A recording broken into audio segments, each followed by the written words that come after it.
नमस्कार, जनता न्यूजमध्ये स्वागत आहे। 2 ऑक्टोबर 2025 धम्मचक्र प्रवर्तन दिनाच्या मंगरुळपीर तालुक्यातील सर्व बांधवांना हार्दिक शुभेच्छा।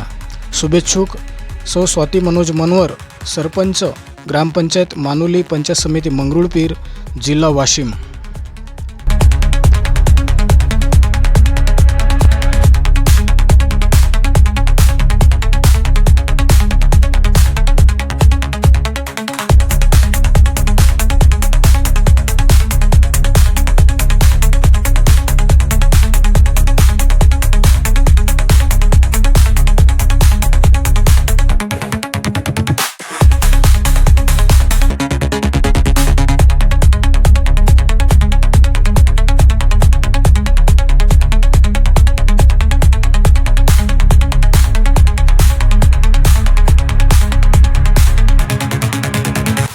सदैव जनता न्यूज, आवाज जनतेचा, विश्वास जनतेचा।